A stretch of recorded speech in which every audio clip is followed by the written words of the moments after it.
Alright Blues, it's Stephen here on BlueMoonRisingTV, and we have finally signed a player. I know we've all been getting a little bit tetchy, a bit nervous, but we signed Leroy Sane, and I am absolutely delighted. He is a fantastic young talent, one of the brightest in world football, and because Paul's away and we can't do fancy graphics, I've ran to our own little corner of the world, our little office, and I've got a flip chart out. I've got a whiteboard, and I'm going to go through a few points to talk about because I want to run through it in a bit of detail because Leroy Sane is the kind of player that's worth talking about properly. And the first point I want to make is about his style of play. What are we getting for this money? What are we getting for this astronomical fee? There's a lot of money, but is he worth it? I think he is, and I think we're getting a very exciting young player. I think we're getting a player who's going to excite us all. He's a person who beats people for fun. He's got a lot of pace. He loves to dribble. He's kind of stolen headlines since he burst through about a year and a half ago for Schalke. I saw him first for the under-19s against our under-19s, and he was excellent that day too. And it's probably no surprise that he's taken this performance and taken it to the professional level. He's got a lot of ability. He really likes to beat people. We've been crying out for a player now for a long time that can actually dribble and do it well. And he attempted a lot of dribbles last year, and we'll get onto the stats later, but it is impressive. I think he can play in a few positions as well. We'll go into that in more detail soon, but we are getting a person who's going to score goals. He can pass already. He can create. He works hard as well. Still very raw, and there is kind of rough edges to smooth out still. But Pep can do that. So we're getting a person who's going to create chances for Aguero, who's going to work well with all players like De Bruyne, Silva and so on. And he's a very exciting prospect, and I'm glad we've got him. And on to the second point, which is his fee.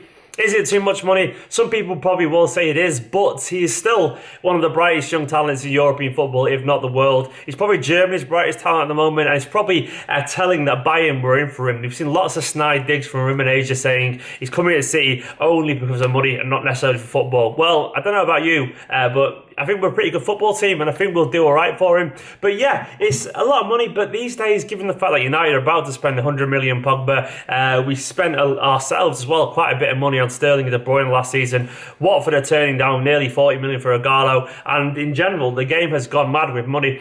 I don't think it's that bad, really. I think it seems vaguely reasonable given today's market. I'd expect maybe a fairer price would have been about 10 million cheaper, but it's what you pay these days for potential stars, and he is a potential star, so I can take it, and I think we can afford it, so I'm not too concerned. I don't think you should be concerned either, really, if you are, because Leroy Sané is a very good player, and I think he'll be worth every single penny. On the third point, position, briefly touched on it before, but in general, he tends to be a wide player. He can play anywhere across the front three, really, and I reckon Pep might use him as a second striker too, but expect him to play on the wing, potentially on the right, and that's where I would start him. I think he's got the ability to really drive from deep and leak out counter-attacks, which I think will be essential, and we all know how much Pep values wingers. He wants players to really commit to the defenders and really get at them, and that's what he's always done with the likes of Pedro. Obviously Messi when he was out wide, when he started as a kid there, and then Koeman, Douglas Costa, Robin, Ribery. These players are thrived under Pep systems, and Leroy Sané fits that down to perfection.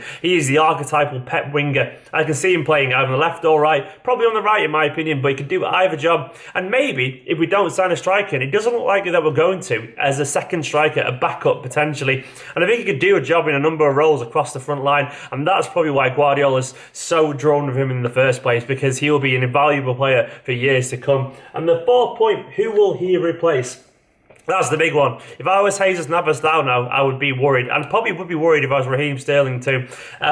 He has the pace that those players got, but the one thing he has that they don't at the moment is confidence. And I think he'll give a lot of our wingers a run for their money. Nolito will probably be looking over his shoulder despite already signing, but I think it's probably Navas is the direct opposition there. I think he's more likely to be on the right hand side. I think he'll probably interchange with a lot of players, truth be told, and I think he's part of a drive to kind of re-energise our squad in general and bring some young players in through the academy. Not the academy, sorry. We're doing that anyway, but through into our team, because we do need it. We've had a very old squad for a while now, and I think it's fair to say though, even though some of the names I have treated as well, they are getting on a little bit. So Sané can be part of that, and he can really start to bring the average age down.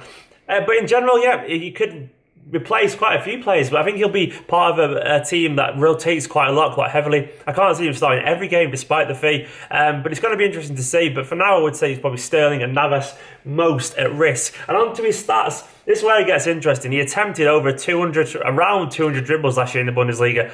That is a lot. That's a lot more than anyone else in that league as well. This is a man who loves running at people. This is the man you kind of get excited by. The player that we all come to see and watch football. This is what football's all about. People who can beat the opposition. They can run at him all day long.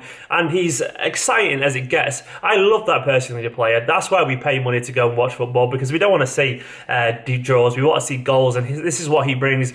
He scored 9 last year, but it was the quality of the goals that really impressed me. He scored a wonder goal against Real Madrid on his Champions League debut, a 25-yard curler, and it's a few goals where he's ran past defenders, rounded the keeper from a tight angle and scored. And he's got a very instinctive finish by the looks of it, very comfortable, very composed, and I think he's going to score quite a lot of goals and create chances, and he created around 42 last year as well for Schalke, give or take, and probably quite a few assists as well. He's a very good player, and the stats add up, and given the fact he's so young too, there's plenty of room for improvement. And finally, onto the Pep factor. We touched it before, but he's chosen City over Bayern Munich, and traditionally for any young German player, they are the coup de grace. They are the place that any player wants to be. So we've got him, and it's got to be down to the Pep Guardiola factor. If you are a young attacking footballer, young football in general, but a young attacking one in particular, and you are watching Pep Guardiola's teams, you're thinking, I want to be a part of that. I want to be the winger who's allowed to run at people. I want to improve my technique. I want to become one of the best young attackers in world football. And given the players he's worked with in the past,